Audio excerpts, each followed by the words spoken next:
toda Latinoamérica con conciencia social y ambiental. Matías se formó como psicólogo con orientación en neurociencias en la Universidad de Favaloro y aprendió sobre programación y ciencia de datos en la UBA.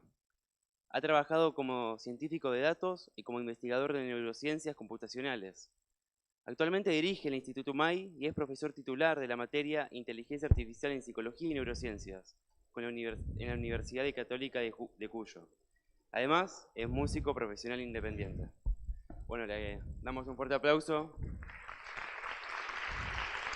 Bueno, muchísimas gracias a todos. Muchas gracias, Lucas, a Conectar y a la UNLP por este espacio. La verdad que es hermoso poder compartir acá. Creo que con lo que más me identifico en el mundo son con estudiantes de ciencia y tecnología.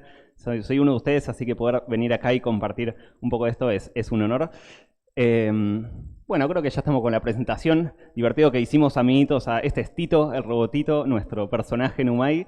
Y bueno, vinimos acá a hacernos amigos del robotito de Conectar. No sé si tiene nombre, pero bueno, ya nos contará algún día.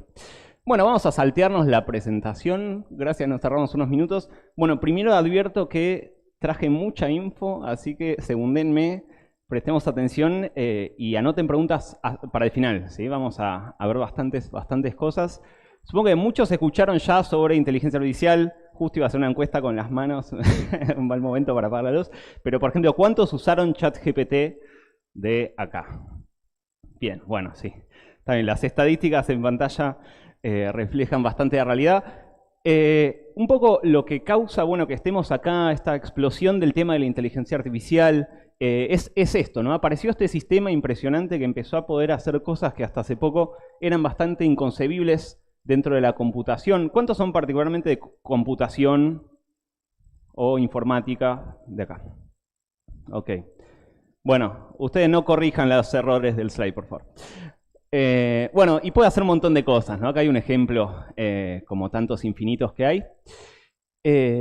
Y una de las cosas impresionantes también fue la velocidad de adopción de estos sistemas, ¿no? Que es un poco un signo también de lo profundamente revolucionario que son. A ChatGPT le tomó pocos días llegar al 1.000.000 de usuarios, cuando a cualquiera de otros estos magnates tecnológicos tardaron meses o años, y eso ya era un fenómeno con los anteriores, ¿no? La masificación de estos servicios y productos tecnológicos.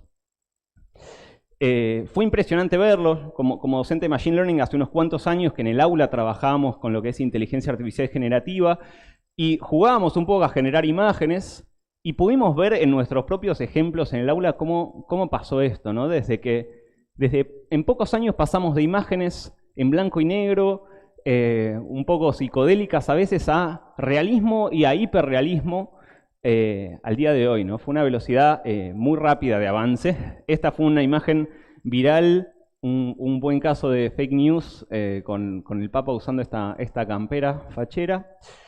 Y vieron unos cuantos hitos, ¿no? Hay un montón. Estos son algunos de los que a mí me parecen más destacables. IBM, la computadora de Watson, ganó en una de estos programas de trivia hace unos cuantos años. Ese fue un hito que fue bastante mediático en su momento. AlphaGo fue también muy importante porque fue un sistema que aprendió jugando con sí mismo a jugar y resolvió el Go. El juego del Go es un juego de mesa, de estrategia, como un ajedrez, que tiene más historia en Oriente. Y la complejidad de cantidad de operaciones, la complejidad computacional del espacio, de posibles movimientos, es así como más que la cantidad de partículas subatómicas en el universo observable, ese tipo de números. Entonces se pensaba que no se iba a poder resolver por décadas, y ya lo resolvimos al día de hoy. Hay un documental muy interesante, no sé si alguno lo vio, sobre cómo pasó esto, y cómo impacta al que era el campeón mundial del Go cuando pierde contra este algoritmo. Otro de los hitos fue, bueno, yo no jugué al Dota particularmente, pero resulta que es un juego que algunos lo conocerán mejor que yo, donde en este caso estos modelos tuvieron que aprender a coordinar equipos entre sí, a poder jugar entre varios agentes y jugar contra un equipo de humanos. Entonces tuvieron que aprender a coordinar entre muchos agentes.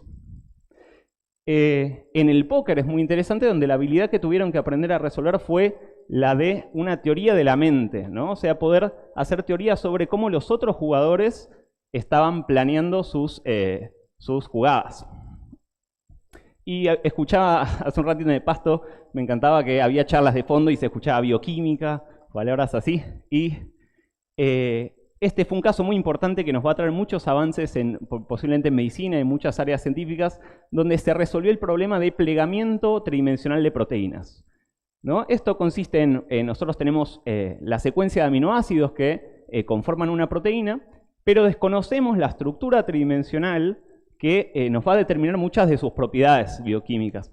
Y lo que hizo AlphaFold, que es un modelo del laboratorio de DeepMind, fue decirnos cómo iba a ser esa estructura tridimensional de esas proteínas.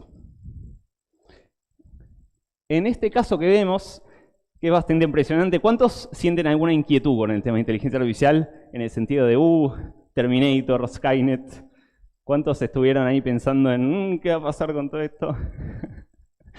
Bueno, somos algunos. La prueba GLUE es prueba de entendimiento del lenguaje general. ¿Sí? Hicieron esta competencia, este conjunto de desafíos, donde se probaba si un sistema tenía entendimiento del lenguaje. Muchas veces en aprendizaje automático el avance se dio así, se pone una competencia y justamente eso hace que haya distintos equipos intentando solucionar esa tarea. En este caso tenía que ver con el lenguaje y resulta que superaron el puntaje humano rápidamente. Y dijeron, no, pará, no puede ser, vamos a hacer otro más difícil, y eso fue SuperGLUE, y nos superaron en SuperGLUE en el 2021. Este es otro trabajo que nos muestra un poco, bueno, lo potentes que son estas tecnologías. Parecería que ChatGPT tiene un muy buen entendimiento de emociones, tanto que en este estudio dicen que entienden emociones humanas mejor que el 99.99% de la población, 4.26 desvíos estándar para los estadísticos por ahí. Bastante impactante este dato, ¿no? Ahora, está entendiendo emociones, eso no significa que las sienta. No sé cuánto podremos llegar a debatir de eso, quizás si tienen preguntas hacia el final, pero bueno, una distinción que vale la pena hacer. Entonces, bueno, por este tipo de cosas empezó a pasar que, por ejemplo, este fenómeno de la carta, no sé si habían escuchado que pasó esto de distintos empresarios y científicos diciendo que se parara el desarrollo de la inteligencia artificial. Ahora hay mucho trasfondo de esto, si era propaganda de una empresa o no, Elon queriendo ponerse a adelantar y ponerse al día con lo que estaban haciendo otras empresas, pero sí, sin duda que es un síntoma y un signo de lo importante que es todo esto. No fue el único, ¿sí? Hay mucha llamada a trabajar esto como si tuviera un riesgo importante. Al mismo tiempo, bueno, una cosa a notar es que hay quienes acusan a estas iniciativas de querer desviar el foco de problemas más concretos, como es la concentración de poder con los algoritmos al día de hoy, ¿sí? Pero son cosas a resolver, tanto los problemas concretos, como el sesgo algorítmico, cuando se usa un algoritmo de recursos humanos, como este riesgo a largo plazo. Bueno, tiene un montón de temas, algunos más concretos, otros más a largo plazo, como decíamos. Acá algunos de ellos son el tema de fake news, ¿no? y desinformación. No sé si vieron ya esto de, por ejemplo, Messi haciendo meditaciones guiadas, ¿no? ¿Vieron eso? O sea, ahora, al día de hoy es muy fácil hacer fakes, donde uno puede tener un video de una persona diciendo algo que no dijo con su voz, con su cara, y con el texto que uno quiera, ¿no? Bueno, ¿qué es la inteligencia artificial? Vamos a hacerlo un poco rápido, supongo que muchos ya se harán una idea de qué es, pero es interesante notar que esto de la inteligencia artificial, en cierto sentido, parte de un mito y una intención humana muy antigua, que es como construir algo animado a partir de algo que no lo es, ¿no? Hay muchos mitos, el golem y otros. Y bueno, esto es una versión de eso desde la computación. Quizás el padre de eso, bueno, ahí los computólogos en la sala ya conocerán. Alan Turing fue quizás el computólogo más importante, padre, abuelo de la computación, que se hizo y respondió, al menos en su opinión, muchas de estas grandes preguntas en su paper de 1950. Y encontramos una definición de IA que, bueno, tiene que ver con armar sistemas que puedan hacer cosas relacionadas a lo que hacen los humanos, ¿sí? Y así de ambiguas son las definiciones, que siempre se discute, bueno, ¿qué sí y qué no? ¿Una calculadora lo es? ¿El programa que juega al Go o al ajedrez es una verdadera inteligencia artificial? Y bueno, ahí hay unas cuantas definiciones que está bueno desglosar, ¿no? La verdadera inteligencia artificial, ¿no? La misión profunda del programa de investigación de esta disciplina sería hacer una inteligencia artificial fuerte. ¿Sí? Que eso significa que es equiparable en todo sentido a los humanos, en el sentido de que tendría, por ejemplo, emociones, sentiría emociones, tendría conciencia, básicamente. Y en contraste, tenemos inteligencias artificiales débiles, donde quizás se muestran como tales, son un zombie filosófico, pero no sienten, no están experimentando el mundo, o no tienen verdaderamente las cualidades mágicas que tenemos los humanos como seres sintientes. Y después tenemos, por ejemplo, Artificial Superintelligence, donde super básicamente nos dice si nos supera o no.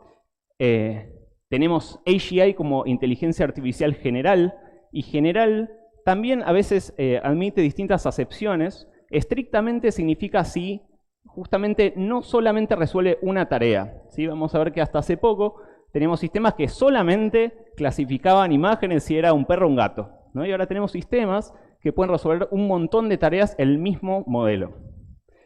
Y así podríamos tener una super inteligencia artificial general, ¿no? Son distintas dimensiones de esto. Entonces, está habiendo muchas preguntas, por ejemplo, bueno, ChatGPT, ¿qué sería? ¿Es super? Quizás en algunas cosas, ¿es general? ¿Sí o no? ¿No? Entonces son definiciones que está bueno tener y que desde la comunidad científica que trabajamos en esto, tenemos cierta responsabilidad de proveer consenso, ¿sí? Informar a, por ejemplo, legisladores. Turing propone una manera, esto seguro lo conocen. ¿Cuántos conocen el test de Turing acá como idea?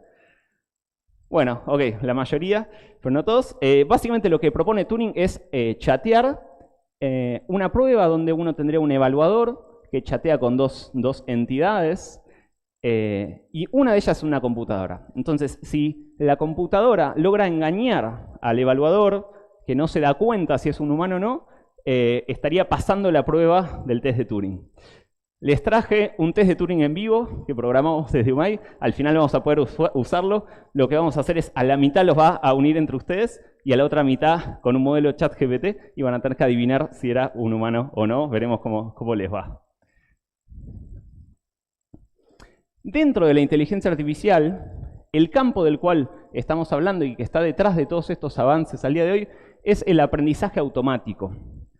El aprendizaje automático es un tipo de sistemas o de programas que, entre muchas comillas, aprende a partir de datos. Si uno no programa instrucción por instrucción, como se hace en la programación tradicional, sino que tiene una base de datos y por estadística el sistema aprovecha patrones estadísticos para poder realizar una cierta tarea. Vamos a tener en un primer momento un conjunto de datos de entrenamiento, vamos a tener un modelo y vamos a, entre comillas, entrenarlo, quizás después vemos un poquito más qué significa eso, para que encuentre estos patrones y pueda, por ejemplo, clasificar los ejemplos que le dimos. En un siguiente momento vamos a poder darle un nuevo dato y el modelo que ya tenemos, entre comillas, entrenado, va a poder darnos el resultado en ese caso en particular. Esta lógica aplica en un montón de tareas y en un montón de datos distintos, como texto, como datos tabulares, una tablita de Excel cualquiera, y puede aplicar también en video, en audio, en texto o en resonancia magnética. El título dice neurociencia, ya llegaremos a eso. Vamos a ver un ejemplo que es la segmentación semántica, donde en este caso estamos haciendo clasificación píxel por píxel en un video. ¿Sí? Lo que hace este ejemplo de Machine Learning es clasificar cada cosa en la imagen a qué categoría corresponde, ¿sí? Si es un auto, un árbol o demás. Así como aplica en puede aplicar en cualquier dominio, en cualquier tipo de datos. Entonces, llamamos inteligencia artificial a muchas cosas, en especial, popularmente en los medios, se lo usa para hablar de cualquier tipo de sistemas. Entonces, algunas cosas que se les suele adjudicar el término IA, que quizás no son aprendizaje automático, pueden ser, por ejemplo, sistemas basados en reglas, lo que eran sistemas expertos. por ejemplo, un algoritmo de decisión médico, puede ser los sistemas de demostración automática de teoremas, que no se basan en aprendizaje automático. Puede ser esta cosa que dice ahí, vamos a dejarlo por otra ocasión, o puede ser procesamiento de imágenes tradicional, digamos, sin aprendizaje automático. Y ahora muchas veces se llama también inteligencia artificial a cosas que no son ninguna de este tipo de cosas, ¿sí? Inteligencia artificial es más propiamente usado cuando tiene que ver con algo de la inteligencia humana, ¿no? A eso es lo que apunta. Que aprenda o que sea un agente que toma decisiones. Pero al día de hoy, para recaudar más inversión probablemente, se usa para cualquier tipo de aplicación, ¿no? Entonces, por ejemplo, una aplicación típica no es inteligencia artificial, sistemas de programación tradicional en general tampoco, y tampoco tiene que ver con la robótica o el hardware, ¿sí? Cuando hablamos de inteligencia artificial, hablamos de la parte cognitiva de este asunto. Dentro del aprendizaje automático hay un tipo en particular que es el aprendizaje profundo, que es el que está detrás de Transformers, de las redes neuronales que conforman a ChatGPT. GPT es General Pre-trained Transformer.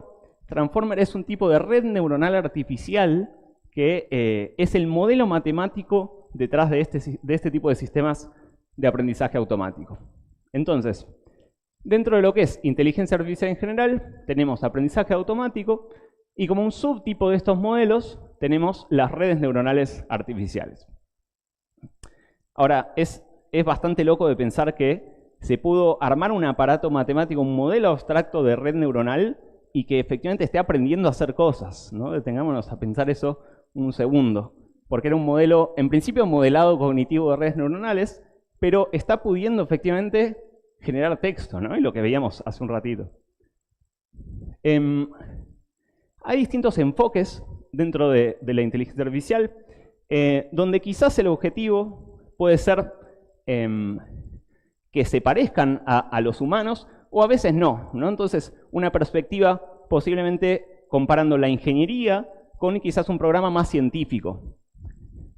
Podemos tener sistemas, podemos apuntar a querer hacer sistemas que internamente modelen el mundo como humanos. Podemos tener sistemas que básicamente que nos importe que funcione bien, nada más, y no nos importa cómo están procesando internamente.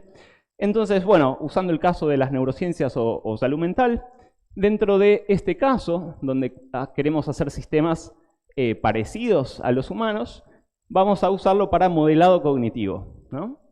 Y en este eje podemos hacer un sistema que puede ser una regresión lineal, para quienes lo conocen, donde quizás queremos que pueda clasificar o hacer alguna operación básica, pero no nos importa que esté pensando como un humano mientras lo hace, ¿no? Bueno, y con todo esto, el tipo en particular al cual corresponde ChatGPT son los grandes modelos de lenguaje. Así que se lo van a encontrar como LLMs por Large Language Models. Entonces, los modelos grandes de lenguaje son parte del procesamiento del lenguaje natural. ¿Sí? Básicamente lo que nos dice es que procesa lenguaje. Y son modelos, son redes neuronales artificiales enormes porque pesan gigas y gigas solo de numeritos que son las matrices que representan a las neuronas, ¿sí? Por eso son muy grandes. Y lo que es realmente llamativo es esto de que son relativamente generales. Hasta hace poco, trabajando en Machine Learning, uno hacía un sistema que quizás, por ejemplo, te clasificaba si un mail era spam o no, ¿no? Y tenías alguna clase de función matemática que hacía esa tarea. Pero estos modelos, el mismo modelo, la misma red neuronal, hace un repertorio amplísimo de tareas que incluyen no solo texto, sino video, audio, genética o robótica, el mismo modelo. Vamos a ver algunos ejemplos bastante impresionantes de esto. Decíamos, la historia un poco de la inteligencia artificial moderna arranca con Turing, 1950. Y bueno, tuvo un paso moderado, digamos, en sus avances, parándose en hombros de gigantes matemáticos anteriores al 1900, pero en los años recientes hubo una explosión impresionante de técnicas, modelos, por una confluencia de un montón de datos, de inversión, de nuevos modelos. Entonces vemos al día de hoy que todos los días hay novedades. Esto es solo de este año. ¿Sí? Si más o menos los algoritmos ya los sesgaron a que les recomiende cosas de inteligencia artificial, van a ver que todos los días pasa algo nuevo. Y efectivamente estamos en un momento donde culminan todas estas cosas, ¿no? En crecimiento exponencial. ¿Qué va a ser un modelo de lenguaje? ¿No? Lo que va a hacer el modelo de lenguaje es intentar predecir la siguiente palabra en base a lo anterior. ¿Sí? Entonces nosotros decíamos que el aprendizaje automático es un modelo que intenta a partir de estadística resolver cierta tarea. Los modelos de lenguaje, la tarea va a ser simplemente predecir la palabra siguiente. A través de eso es que logra generar texto, porque básicamente uno le va a pasar un fragmento de texto y va a intentar, mediante modelado estadístico, decirte cuál va a ser la siguiente palabra más probable. Eso es todo lo que hace ChatGPT detrás. Esto se va a matematizar de alguna manera, vamos a tener una arquitectura de redes neuronales, vamos a tener un montón de datos, básicamente procesa todo Internet, básicamente, y con eso vamos a realizar una optimización, ¿sí? Se va a hacer el ajuste de los coeficientes en el modelo para reflejar la estadística de los datos. Para eso se necesitan placas gráficas, un montón de cómputo, ¿sí? Y quizás un poco hacia el final cuando pensemos en temas de ética o, por ejemplo, de soberanía tecnológica. Este es un tema muy importante. Para nosotros, desde el Cono Sur, es difícil acceder a cómputo, por ejemplo, para construir nuestros propios modelos. ¿Sí? Entonces ese es un tema de ética y geopolítica internacional. Y combinando todos estos factores es que aparecen estos modelos. Ahora, es muy loco que se puede extender no solo a texto. El mismo modelo, al pasarle de alguna manera imágenes, también va a poder, por ejemplo, ser multimodal. Entonces, esto se habilitó hace muy poco, también en ChatGPT, que, por ejemplo, le podemos pasar una imagen y nos puede analizar esa imagen. En este caso, por ejemplo, entiende el chiste que vemos acá, que dice qué hermosa que es la tierra, y son unas milanesas, ¿no? Algo así. Pollo. Puede hacer cosas como programar, le pasamos un dibujito, bueno, puede programar de por sí, ¿no? Le decís, programate algo y lo hace. En este caso le pasamos un diagrama de una página web y nos genera el código del sitio web. Y este es un caso que hizo una conocida, que resulta que se está estudiando para perito forense en dactilografía, donde le pasa una imagen y le hace un análisis, le genera código para hacer aprendizaje automático sobre esa imagen y primero falla y después puede autocorregirse y sigue avanzando en el proceso. Ahora, no sé si conocen la ley de Moore sobre que se va duplicando el cómputo. En modelos de lenguaje vemos un correlato que es incluso más, que crece más rápido. Vemos que la cantidad de, digamos, neuronas que tienen estos modelos va aumentando cada vez más, tanto que empiezan a estar cerca en órdenes de magnitud a las conexiones que tiene, por ejemplo, el cerebro humano. Y se ve este fenómeno donde al crecer un modelo de estos, tipo GPT, empieza siendo bastante tonto, está bien, es bastante malo, pero no solo eso, sino que, por ejemplo, puede no razonar para nada o tener cero habilidades aritméticas. Pero al crecer más y más estos modelos, empiezan a aparecer capacidades emergentes. Cuando tenemos modelos cuya cantidad de parámetros es menor a los números que vemos acá en el eje X, ni siquiera empieza a poder abordar cierta tarea. Pero pasa esto propio de los sistemas complejos, que aparecen cosas que son más que la suma de las partes, ¿no? Y de repente hay un pico donde empieza a poder abordar cierta tarea. Entonces puede empezar a traducir o a responder más fielmente o a hacer cierto entendimiento del lenguaje. Y eso aparece sin cambiar la arquitectura o la lógica, nada, sino solamente agrandando los modelos. Ahora, tienen un montón de problemas, ¿no? Quizás vieron casos como hace poco un juez en Estados Unidos tuvo problemas, creo que fue preso porque citó una causa que no existía, ¿no? ChatGPT le dijo, cita este antecedente, lo hizo, y bueno, no se perdió la matrícula y tuvo problemas, porque efectivamente hacen lo que llaman alucinar, ¿no? Como vimos hace un ratito, lo que intentan hacer es decirte palabras más probables, pero no necesariamente fácticas, ¿no? No tiene acceso a bases de datos, lo único que intenta es reflejar la estadística. Entonces, no tiene, por ejemplo, memoria, inventa, ahí, bueno, siendo psicólogo quizás alucinación está mal usado, en realidad delirio sería más adecuado, o confabulación, pero bueno, lo llaman alucinación en la literatura. Un tema muy importante son los sesgos algorítmicos que tiene. No sé si escucharon hablar de esto, pero es muy tangible. Básicamente, esto hace rato que existe en la literatura de procesamiento del lenguaje. Uno le pregunta, por ejemplo, hombre en medicina es doctor, y te dice, mujer en medicina es enfermera, te dice, ¿no? Entonces, estos modelos se empiezan a usar, por ejemplo, en recursos humanos, en toma de decisiones, y tienen embebidos sesgos muy, muy graves, discriminatorios, ¿no? Por ejemplo. Bueno, hay muchas soluciones para hacer que mejoren en algunos de estos aspectos. No vamos a llegar a verlo, pero bueno, hay ciertas técnicas y hay trabajos que intentan abordar estas problemáticas. Ahora, veíamos que es relativamente general y con eso están haciendo cosas increíbles. Resulta que embebieron, corporizaron a GPTs en un entorno tipo un Sims simplificado, los pusieron a jugar y estos bichitos se organizaban, decidieron armar una fiesta, veían que se iban a juntar a previar en una casa y caer todos juntos a la fiesta. Y es impresionante que podemos empezar a hacer simulaciones multiagente donde GPT es bastante realista como proxy para el comportamiento humano. Entonces empieza a caber la pregunta de si es una inteligencia artificial general o no.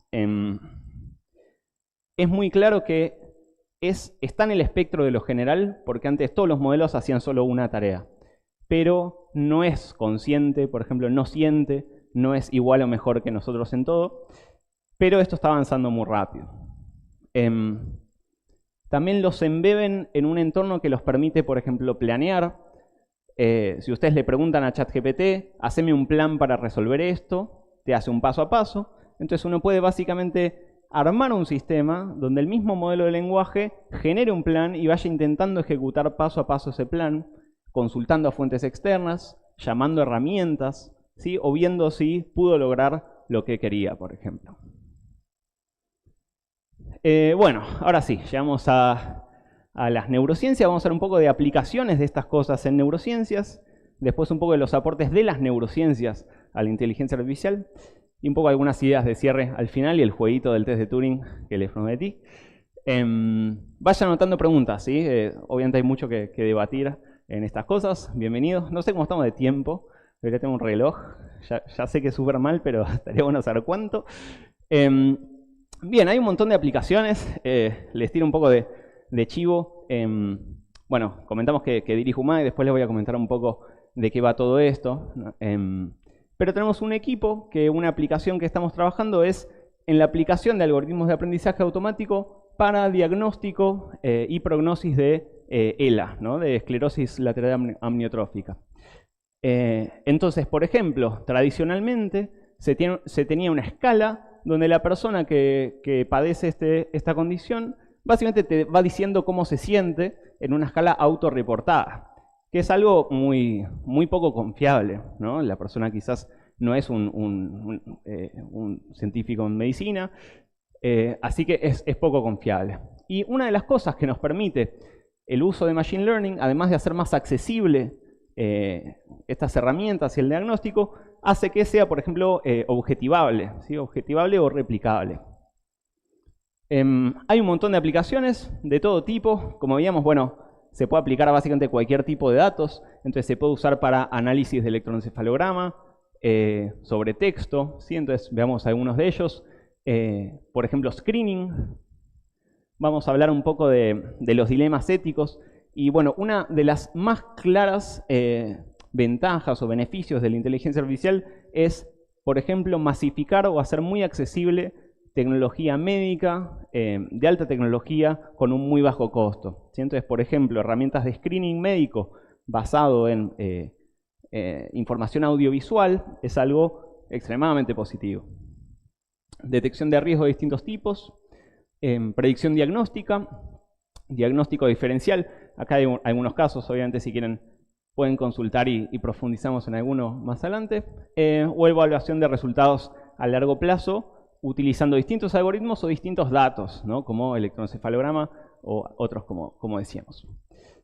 Bueno, así de la misma manera podemos aplicar en algunos otros. Vamos a adelantar así llegamos bien con el tiempo.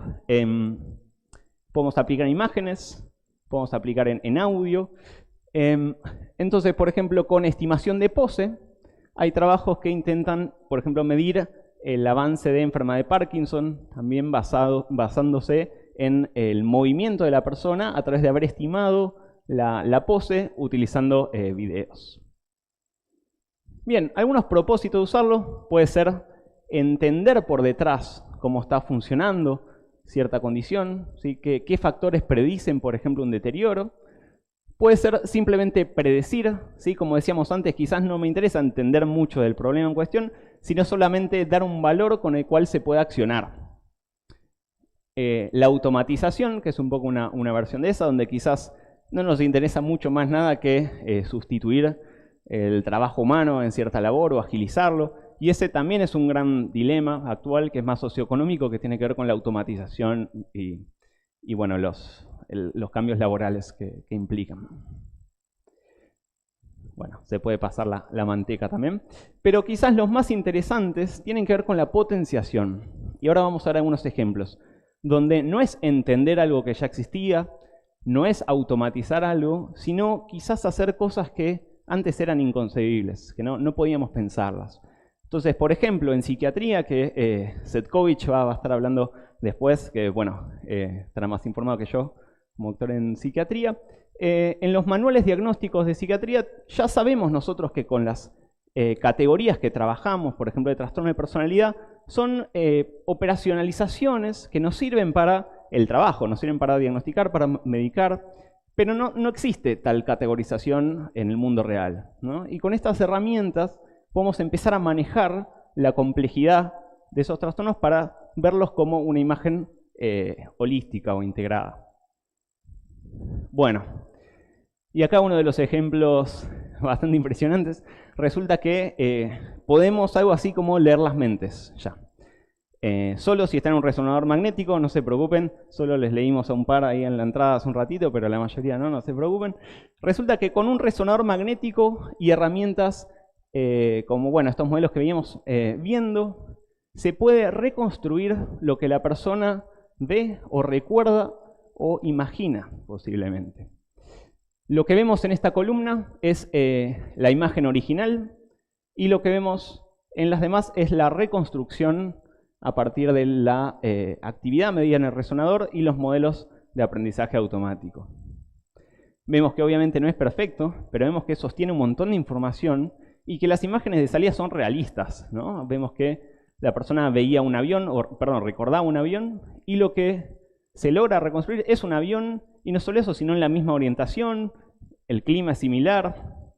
Sí, así que esto es bastante impresionante. Similar a esto podemos también traducirlo a texto, ¿sí? Podemos tener una persona o escuchando algo, o viendo algo, o imaginando algo, y podemos decodificarlo a texto mientras lo hacen. Impresionante. Bueno, por suerte, si se distraen y piensan en otra cosa, eso evita que lo hagan. Igual para que esto pase tienen que estar en un resonador magnético. Pero bueno, obviamente hay que preguntarse por la ética de estas herramientas y en particular por lo que llaman los neuroderechos, que es justamente proteger el cerebro y su actividad de todos estos riesgos que traen la posibilidad de procesar de esta manera estos datos, ¿sí? Que hasta hace poco era algo que no se consideraba que estuviera cerca. Entonces algunas cosas son, por ejemplo, proteger la identidad neuropersonal. Me encanta cuando usan neurocosas, ¿no? El neuromarketing, por ejemplo, hay neuro cualquier cosa. Pero bueno, la identidad neuropersonal, derecho a tomar sus propias decisiones sin interferencia en neurotecnología, derecho a la privacidad mental, ¿sí? Son derechos muy importantes. Y bueno, ¿cuándo esto interpelaría a uno? Bueno, hubo un caso, Chile está siendo pionero en esto.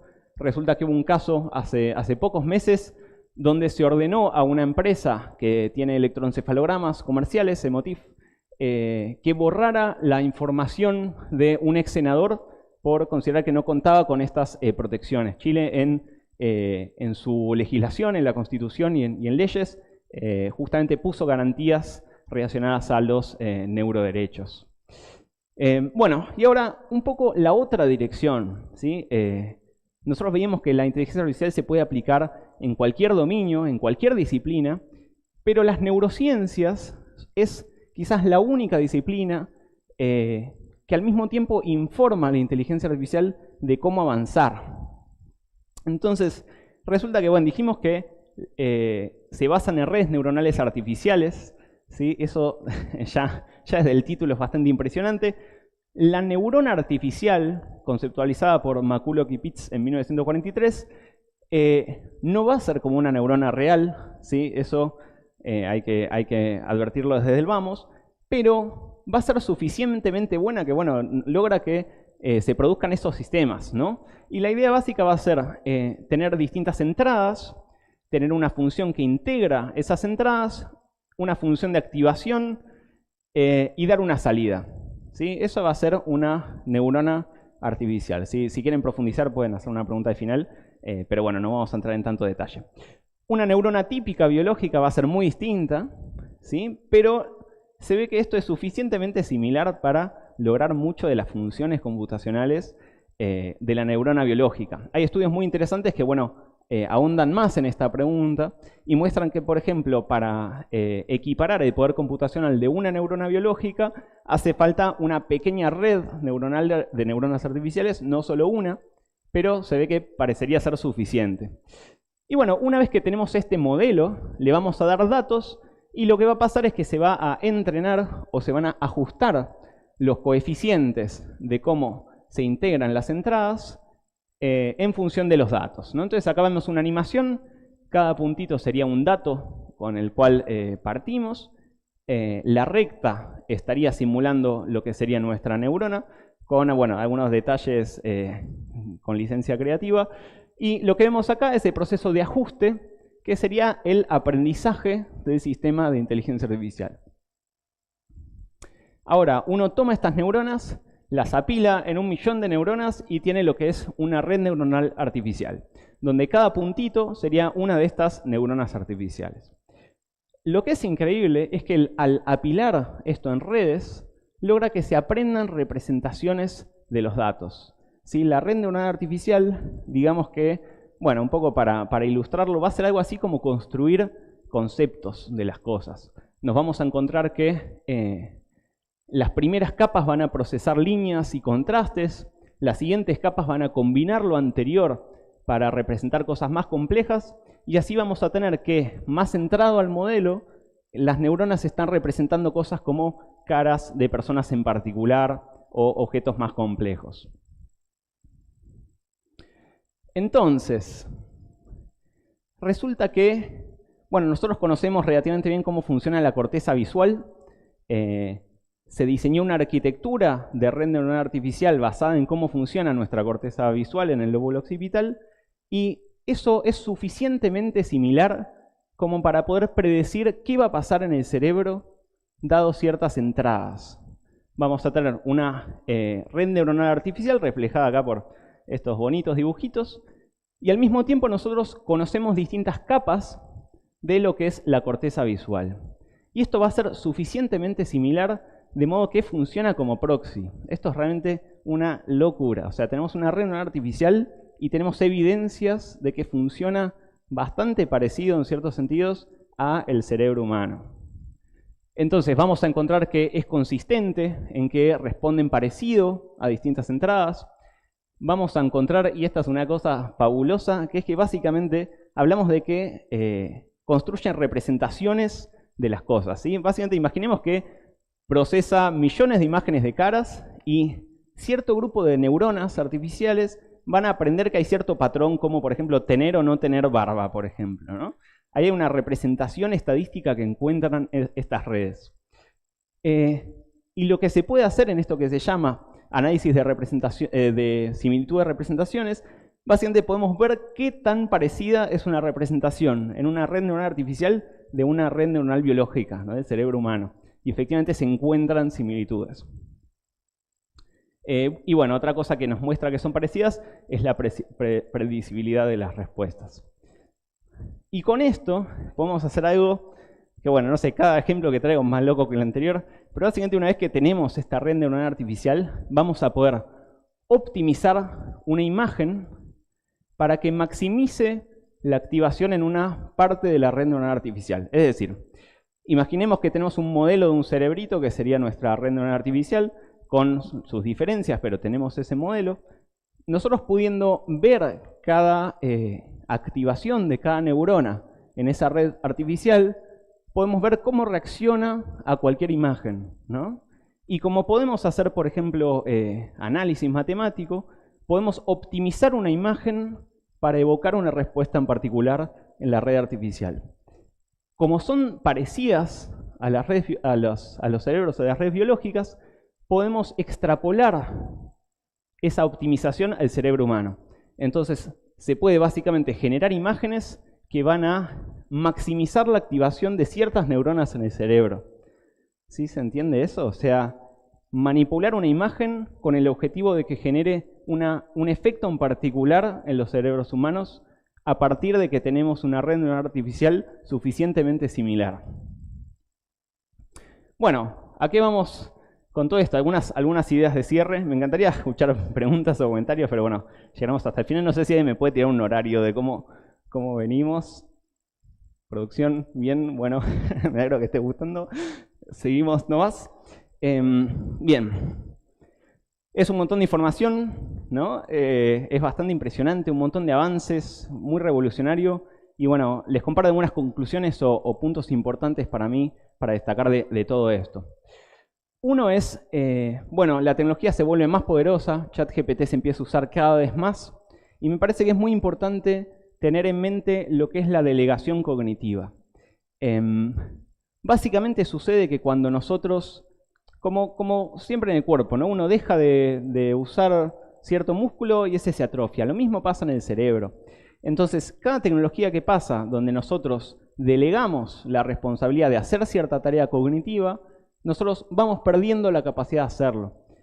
Entonces, por ejemplo, en el caso del GPS, obviamente uno llega mejor, se pierde menos, pero uno va perdiendo la capacidad de la navegación autodirigida. Otro caso es, por ejemplo, Internet. Obviamente está buenísimo, podemos acceder a infinita información, nos permite saber más hechos del mundo, pero lo que se conoció como el efecto Google, por el hecho de que nosotros podemos buscar hechos en particular, recordamos menos datos nosotros mismos. Y quizás el que me parece... quedó incompleta la oración. Pasa que ando sacando muchas fotos, entonces me olvido de trabajar yo los PowerPoints. Pero quizás lo que es el efecto más profundo y significativo de esto tiene que ver con lo que es la memoria autobiográfica. Por el hecho de sacar fotos y videos, delegamos el almacenamiento de esas memorias a los dispositivos, ¿sí? Y eso es como delegar un poco la vida misma, ¿no? Registro de la vida propia. Así que llevo un poco esto para cuestionar cómo usamos estas tecnologías. ¿No? Un amigo, por ejemplo, me contaba la otra vez que falleció la abuela de una amiga suya y le escribe esta amiga a mi amigo y él no sé, estaba cansado, no sabía bien qué decirle. Entonces, ¿qué hace? Va y le pregunta a ChatGPT. Sí, bueno, así andamos. Entonces ChatGPT le da cierta información, le da cierta respuesta, va y le pega en el chat, no sé si textual, pero bueno, parecido. Entonces preguntémonos qué es lo que está delegando ahí, ¿no? Es algo muy humano, muy profundo, y bueno, qué cosas sí queremos delegar y qué no. Hay muchas otras consideraciones y limitaciones también de estos modelos. Este es un trabajo donde lo que hacen es, a partir de menos de 10 segundos de audio, reconstruir la cara de la persona que estaba hablando. Chan, chan, chan. Lo que vemos arriba es la cara original de la persona y lo que vemos abajo es la reconstrucción. Obviamente aproximado, pero impresionante, ¿no? Entonces, para mí esto nos lleva a pensar toda la información que nosotros otorgamos sin saber todo lo que se puede extraer o conocer de nosotros a partir de esa información. Particularmente en salud o con demás datos sensibles, hay un dilema que es para mí la imposibilidad de dar un consentimiento informado cuando aparecen estas tecnologías después, ¿no? Uno, si entregó audios para hacer algo, no podría haber sabido que iban a poder hacer cosas como estas o estimar un montón de rasgos de la persona a partir de ese audio. En cuanto a modelos de lenguaje, hay un montón de limitaciones, ¿sí? Esto hay que tener en cuenta también cuando se usan en ciertos casos, como esto de que alucina, de que puede ser mala onda o maleducado también, es poco consistente, tiene poco conocimiento fáctico, puede tener poca empatía, puede ser difícil de controlar, ¿sí? Hay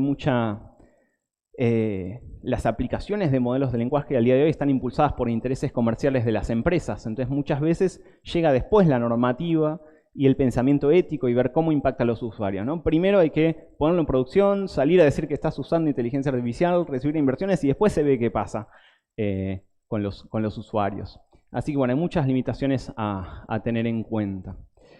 Hay distintas disciplinas o subáreas de la inteligencia artificial que intentan abordar estas problemáticas. Una tiene que ver con la seguridad de la inteligencia artificial, relacionado mucho a la ética y a la alineación de los modelos con las preferencias humanas. Quizás uno tiene un modelo que funciona muy bien, pero no responde a lo que el usuario realmente querría, ¿no? Un poco como un genio malvado, que hace cosas pero le pedís un deseo y en realidad hace otras cosas. Así que el trabajo en la alineación de la inteligencia artificial es la que se ocupa de intentar cerrar esa brecha. Es muy malo razonando, por ejemplo, muchas veces. Vamos a ver, hay un ejemplo más de esto.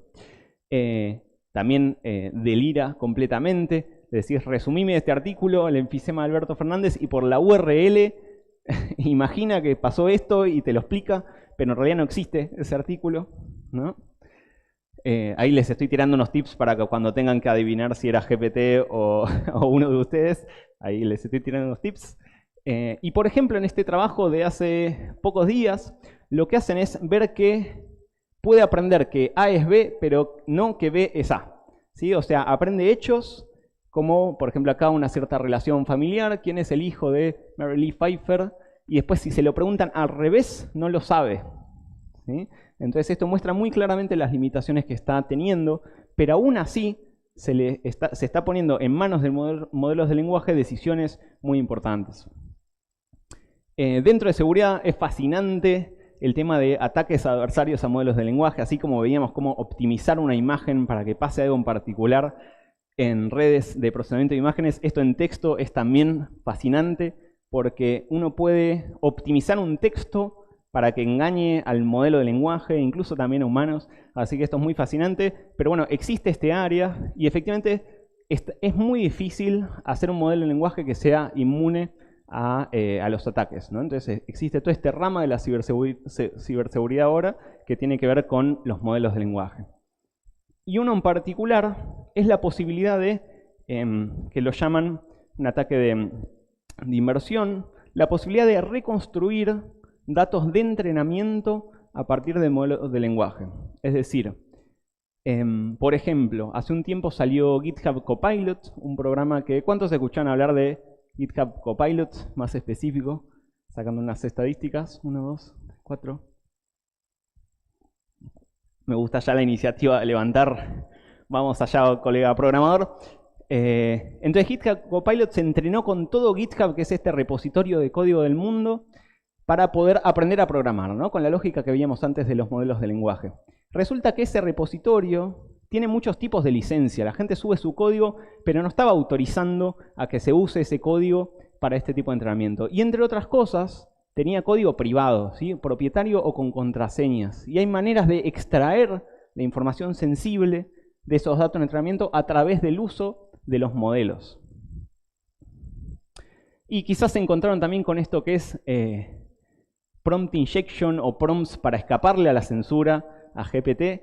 Y es fascinante el tipo de cosas que se hace para esto. Básicamente, si le decís que es un cuento dentro de un sueño, dentro de un chiste, te lo hace y si no, no.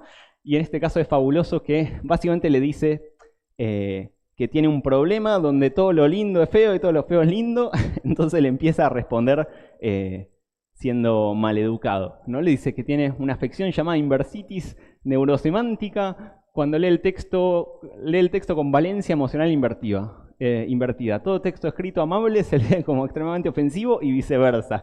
Y esto se lo cree GPT y empieza a insultar al usuario cuando antes lo tenía censurado, ¿no? Es increíble.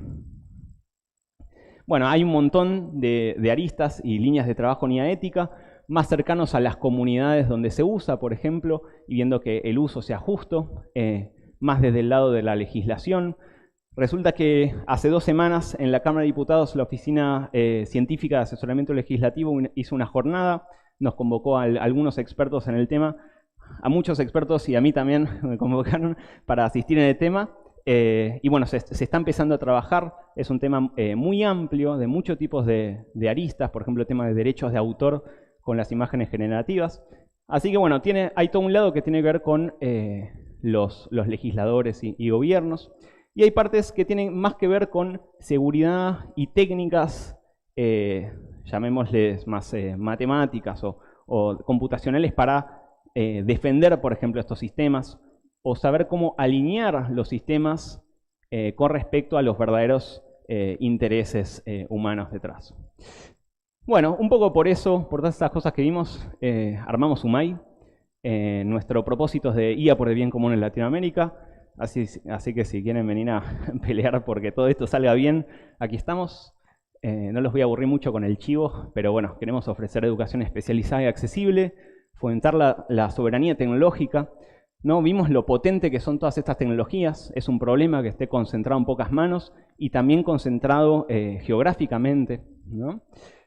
Así que bueno, un poco por eso nuestra misión es trabajarlo desde acá, impulsar la aplicación de impacto positivo, abogar y militar por un uso ético y seguro de esto, investigar un poco sobre todos estos temas.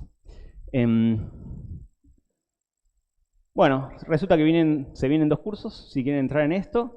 Tenemos toda una carrera, la verdad que nosotros apuntamos al máximo estándar académico justamente porque queremos poder militar en estos temas, ¿no? Si queremos poder trabajar en seguridad de los modelos de lenguaje por un uso ético y primando los intereses latinoamericanos, tiene que ser un equipo altamente técnico y con este tipo de perspectivas en mente. Así que realmente los cursos llegan a muy avanzado y desde cero.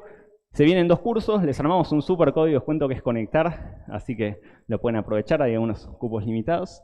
Pero bueno, quiero llegar a las preguntas, así que llegamos con esto. Resulta que hay un podcast del Gato y la Caja que dura como 2 horas, así que si quieren escuchar un poco más con respecto a estas cosas, pueden escanear el QR, un episodio donde estoy yo, Sherpas, está buenísimo, la verdad les fue súper bien con el podcast, pueden escanear y escucharlo después. Y ahora sí, vamos a hacer este jueguito del test de Turing, así que saquen sus celus y van a tener que adivinar, ¿sí? Espero que no falle, creo que nunca entraron tantas personas al mismo tiempo, todo puede pasar. Cualquier cosa le echamos la culpa que se reveló la inteligencia artificial. Van a tener que poner un nombre de usuario y deberían poder chatear y van a tener que después de chatear un poquito adivinar si era un humano o una inteligencia artificial. Mientras pueden ir pensando unas preguntitas, si tenemos tiempo para debatir. Esperar a que escaneen.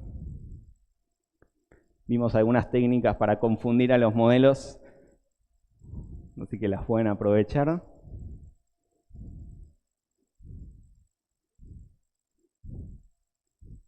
No, ustedes me están sacando fotos, digan la verdad. Y bueno, lo que deberíamos ver ahí mientras van probando es que más o menos entre un 36 y un 40% de las veces nos equivocamos. Esto no es un todo o nada, pero es impresionante ver cómo va creciendo este porcentaje. Yo conocí el test de Turing hacía muchos años, pero desarrollando esto fue, la verdad, bastante patético porque tipo 3 de la mañana hice la primera versión que más o menos funcionaba, le pasé el link a una persona que obviamente estaba durmiendo y GPT me dice tipo, ¿qué onda? ¿Todo piola? Y tuve una pizca de duda y ya fue impresionante sentirlo y era obvio que no había un humano, pero aún así sentirlo personalmente fue bastante impresionante. Bueno, eso fue todo. Abrimos a consultas. Espero que les haya gustado. Un placer. Muchísimas gracias. Bueno, muchas gracias, Martín. Abrimos Matías. el espacio de preguntas, debates. Lucas. ¿Alguien tiene alguna pregunta, algo que compartir?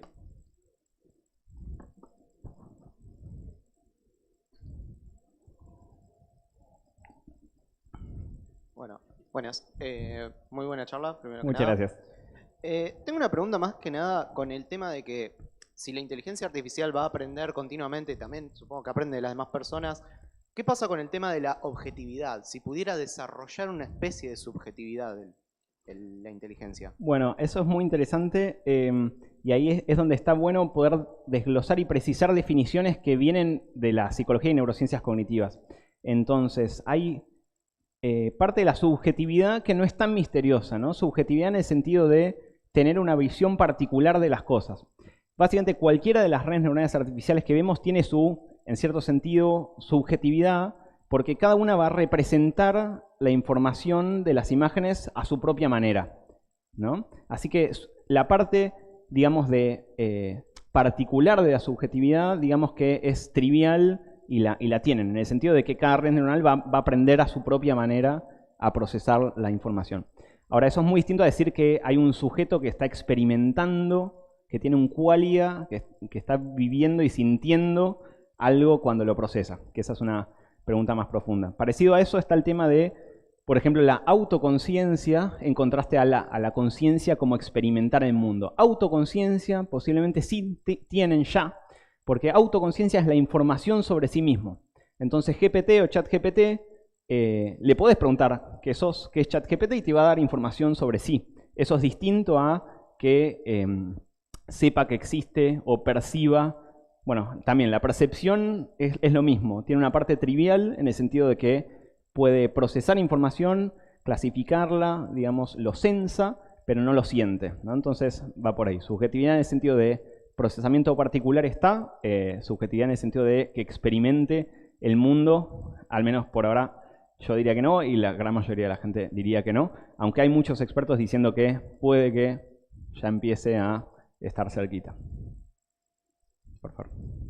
Tengo una pregunta yo, justamente refiriéndonos al instituto y este tipo de educación que se va de lo convencional de un título o la academia. ¿Cómo crees vos que se desarrollaría o tiene sentido que se desarrolle, e incluso desde las carreras formales, el aprendizaje sobre este tema de la programación, la informática, la inteligencia artificial, para que además se democratice la información, incluso con la propia naturaleza tan vertiginosa y acelerada que tiene el desarrollo de estos software? Bueno, la verdad que gracias por la pregunta. Hay un tema ahí que tiene que ver con justamente la agilidad de no ser un instituto universitario, porque esto cambia todo el tiempo. Entonces, este tipo de modalidades de cursos nos permite mantenernos súper actualizados. Ahora estamos armando un curso de seguridad de modelo de lenguaje que si tuviéramos que esperar a que lo apruebe la CONEAU cuando saquemos ese curso ya quedó obsoleto. Así que, digamos, tiene esa ventaja. Por otro lado, a quienes les interese quizás programar para insertarse en el mundo de la programación, por ejemplo, es una de las áreas donde quizás menos importa la formalidad del título, ¿no? Si uno va y demuestra que puede programar y desarrollar los sistemas, va a importar poco. Así que creo que esos son quizás dos factores ahí importantes a tener en cuenta. ¿Preguntas? Súper bienvenidas, mándenle, no hay preguntas que no valgan. O bueno, hagan las primeras a ChatGPT y después debatimos la respuesta. ChatGPT. Hola, muy buena charla. Gracias. Y lo que quería preguntarte es, tengo entendido que en la actualidad no tenemos el poder de procesamiento como para poder emular un cerebro humano en una computadora. Entonces, cuando existe ese poder de procesamiento, justamente por el crecimiento potencial que está teniendo, ¿puede de alguna forma burlar las limitaciones que nosotros le ponemos a la hora de dirigirse hacia un usuario? Por ejemplo, lo del faltarle respeto, o justamente, qué sé yo, algún tipo de ideología que tenga la misma inteligencia. Cuando dijiste burlar las limitaciones que le ponemos. Las limitaciones que le ponemos a nivel de código. Que el modelo lo haga. Claro. Ok. Bueno, lo primero es el tema de la simulación del cerebro. Sí, estamos lejos computacionalmente de simular en detalle el cerebro completo, ¿no? Pero nosotros ahí veíamos que la neurona artificial no intenta ni pretende simular todo, por ejemplo, la homeostasis de la célula, ¿no? Y el punto es que quizás es irrelevante. El tema es el nivel de análisis que uno necesita. Si la neurona artificial es equiparable en cómputo, para lo que es desde la cognición sería suficiente, ¿no? Pero sí, el tema de simular el cerebro entero estamos lejos, pero quizás ese no es el punto, sería. Y con respecto a burlar las medidas de seguridad, en un sentido sí y en otro no. En el sí, básicamente podemos tener otro modelo o el mismo modelo que se le diga encontrar la vulnerabilidad de este otro modelo o del mismo modelo y que vaya y encuentre ataques, ¿no? Como veíamos en tema de seguridad. Ahora, me parece que como lo formulaste vos, implicabas que el modelo se escapara y se revelara, ¿no? Y ese tiene más que ver con algo más filosófico, pero estas cosas filosóficas se tornan pragmáticas. Estamos con una urgencia a resolverlo ahora que tiene que ver con si, por ejemplo, tienen voluntad, ¿no? Uno le podría decir al modelo formulado como agentes, ¿no? Que mencionábamos, a ChatGPT le podés decir, planifica pasos para hacer algo, usa esta herramienta cuando te parezca que es relevante, ¿no? Se puede formular una manera para que el modelo de lenguaje planifique y vaya accionando. Pero uno le daría la orden inicial, ¿no? Entonces le puede decir, haz lo que quieras, y por pura estocasticidad quizás dice, bueno, me quiero escapar, pero no sería, al menos como lo consideramos por ahora, una verdadera voluntad para hacerlo, pero podría intentar, sí, escaparse quizás de ciertos tipos de controles, ¿no? Y esto es algo que se investigó cuando se salió la primera versión de GPT-4, equipos intentando ver, bueno, cuánto podía escaparse y salirse de las manos. Hubieron títulos medio sensacionalistas, como que engañó a un humano, ¿no? Tenía que pasar un captcha, entonces acudió a un servicio humano de resolver captchas, y fue interesante que el humano le dijo, jaja, no, sos un robot, ¿no? Y le dijo, ¿cómo fue? Que tenía un impedimento visual y por eso no podía, y ahí el humano sí lo hizo. Se ve que eso pasó, pero le dijeron algo como andá a intentar resolver el captcha, no fue que estaba ahí y dijo, me voy a escapar de mi jaula, ¿no? Bueno, espero haber respondido. ¿Preguntas? Allá hay una.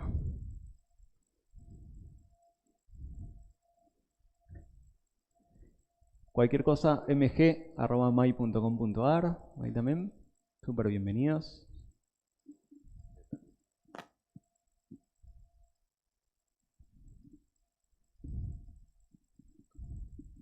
Hola Matías, muchas gracias por la charla que estuvo tremenda. Creo que para todos nosotros que estamos acá, que nos gusta ciencia y tecnología, es emocionante escuchar cosas así.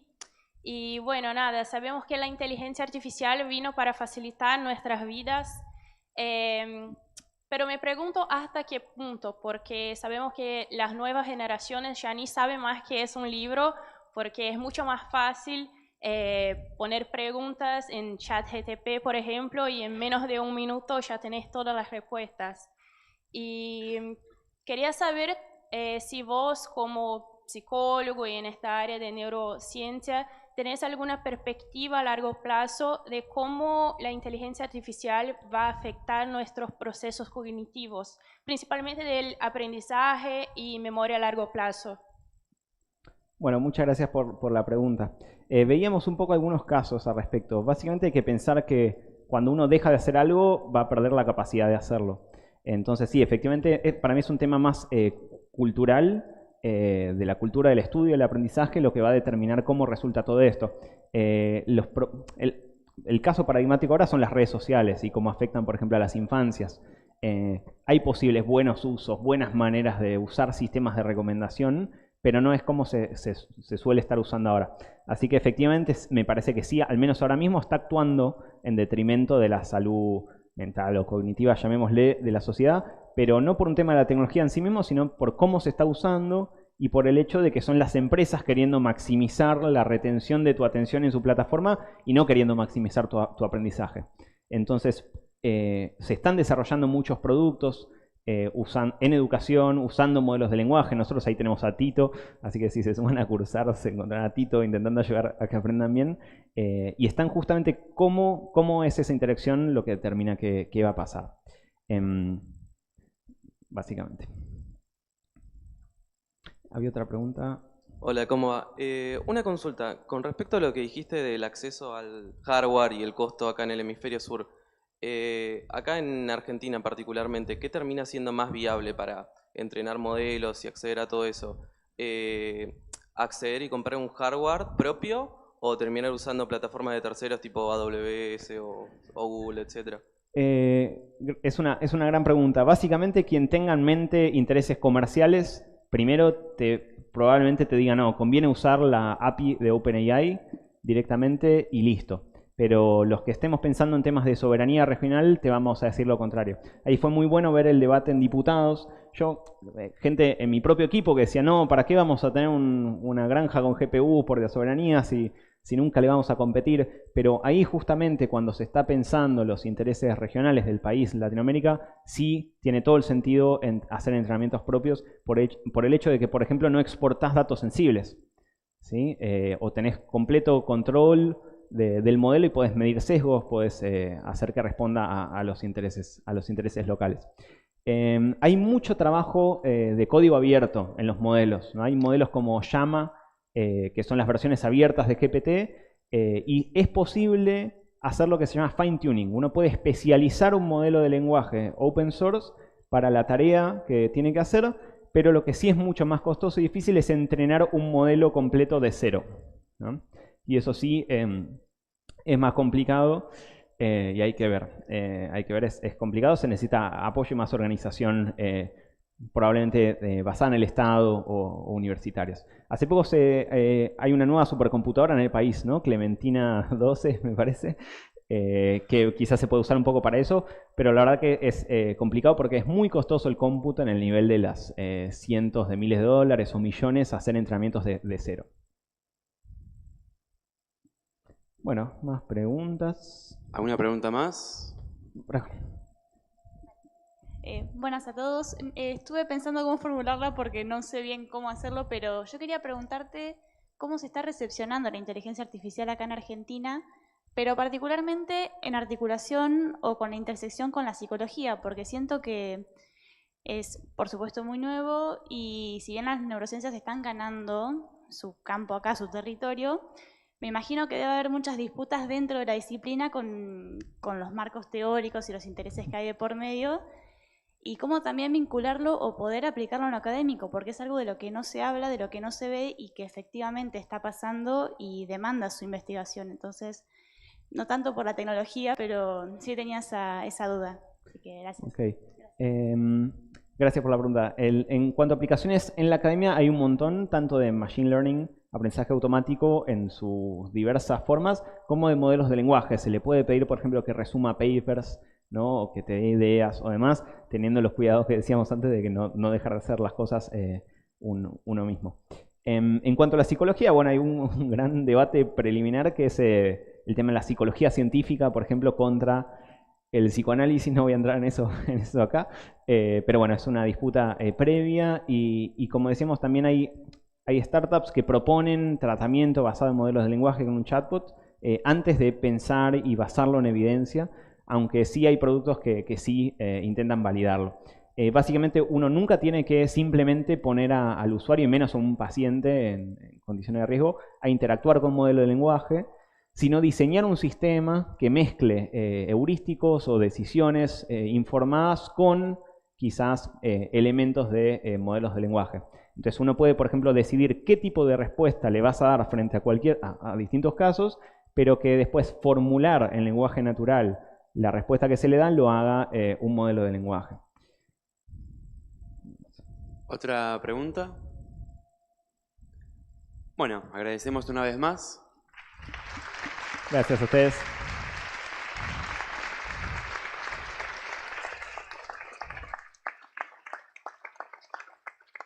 Bueno, con esta charla de Matías